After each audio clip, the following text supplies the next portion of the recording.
sind ja sehr, sehr besondere Zeiten. Und ähm, wenn wir uns die Nachrichten anschauen, die das noch tun, oder wenn man auch nur ein klein bisschen, ein Zipfelchen reinschaut, kann man ja nur sagen, es ist zum Teil dermaßen absurd. Es ist einfach abartig, oder? Findest du auch? Mhm, mhm. Wäre das ein Ausdruck, den du auch, was wäre für dich der treffendste Ausdruck dafür, wie es jetzt gerade so gesamt global aussieht?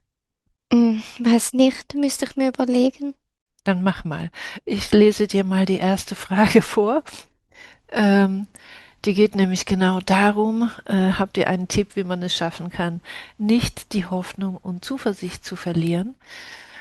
Ich weiß, dass wir ganz viel Hilfe bekommen und dass man nur so viel bekommt, wie man in Wahrheit schaffen kann, aber irgendwie scheint es gerade, dass es wie verhext sei und von der unlichten Seite, dass man wie gegen Windmühlen ankommen muss, ob du vielleicht einen Tipp hast.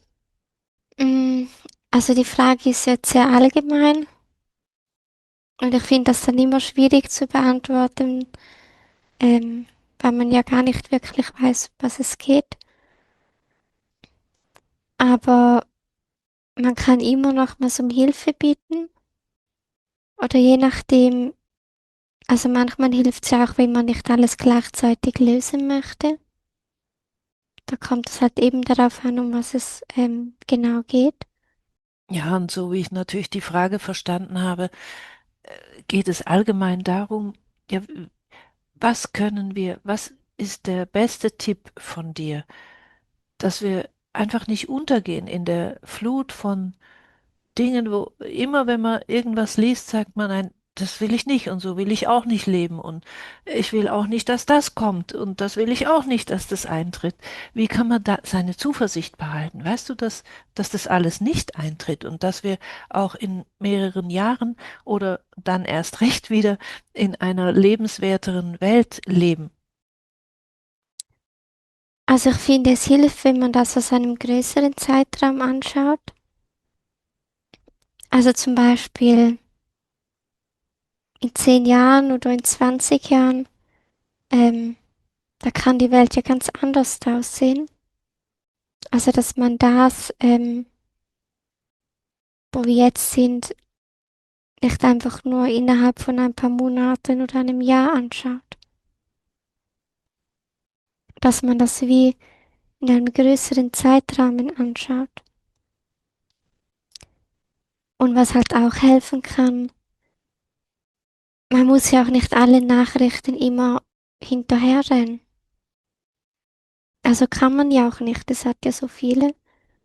Und dass man sich halt fragt, also wenn man merkt, dass es einem nicht gut tut, was muss man wirklich wissen und was müsste man eigentlich nicht wissen und man hat nur das Gefühl, dass man es wissen muss, einfach weil man gewisse Vorstellungen in sich hat. Das ist ja, also so dieser Unterschied zwischen diesen zwei Dingen, ähm, ist ja manchmal auch gut, weil manchmal hat man den gar nicht. Ähm, ja, also dass man wie halt sich trotz allem auch auf das konzentriert, was man selber im Leben möchte. Dass man sich nicht komplett überlagern lässt von all dem, was im Außen ähm, an Vorstellungen da sind. Ja, danke. Es gibt ja aber einfach gewisse Dinge, an denen man ja auch nicht vorbeikommt oder wo ich sagen würde, die können doch, es ist ja auch gut, dass viele Leute nicht an denen vorbeikommen. Also zum Beispiel, wenn du jetzt schaust, das Hauptthema, was gerade überall rumgeistert, sind diese Epstein-Files. Ähm, und da würde ich sagen, es ist doch gut, dass das endlich mal auch in ein breiteres Massenbewusstsein kommt, oder nicht? Ja, aber das wäre dann ja eine positive Neuigkeit, weil das mir ins Bewusstsein kommt. Ich dachte, es geht jetzt um irgendwie negative Nachrichten. das kommt auf die Perspektive drauf an. Für viele Leute ist es natürlich so neu, dass das für die ja einfach fürchterlich ist, zu sehen, meine Güte, so ist eigentlich im Moment ein großer Teil unserer Welt vernetzt durch all diese Dinge. Mhm. Und die würden jetzt sicher nicht hingehen und sagen, oh, das ist jetzt super positive Nachrichten, weil für die bricht ja irgendwie eine ganze Welt zusammen, oder?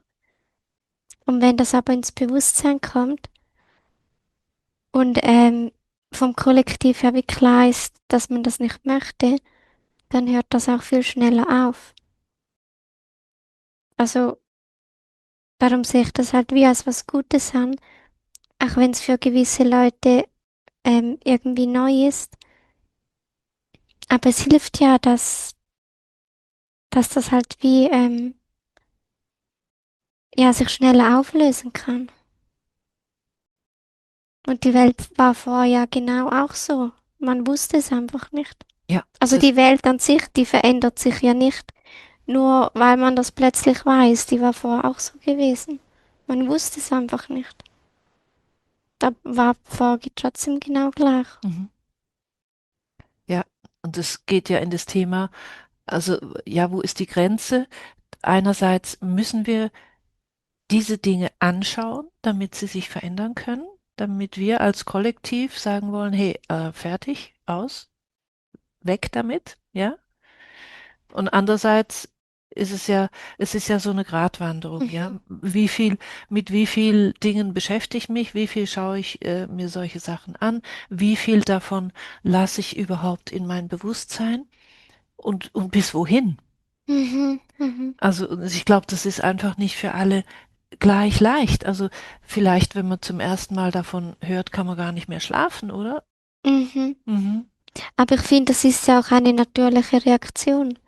Also ich meine, es wäre ja schlimm, wenn man davon hört und irgendwie denkt, es sei normal und das Leben läuft normal weiter.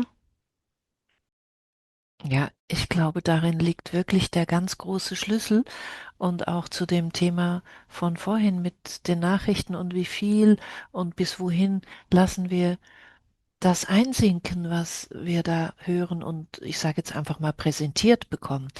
Ähm, Weil auf der einen Seite ist es ja wunderbar, dass gewisse Dinge eben ans Licht kommen und auf der anderen Seite wissen wir auch nicht, ähm, was damit noch zugedeckt wird. Weißt du? Mhm. Also weil das ja auch eine gewisse Ablenkung sein kann von etwas, was noch tiefer im Hintergrund geschieht, dass man, dass man der Menschheit wie so kleine Bröckchen hinschmeißt, so happy, happy, da habt ihr was, ein kleines Stück, aber was jetzt zum Beispiel da mit diesen Epstein-Files veröffentlicht wird, ist ja wahrscheinlich nur die ganz kleine Spitze des Eisbergs. Und da müssen jetzt vielleicht ein paar Leute mal über die Klinge springen. Aber insgesamt, bis jetzt ist ja noch nicht so viel geschehen.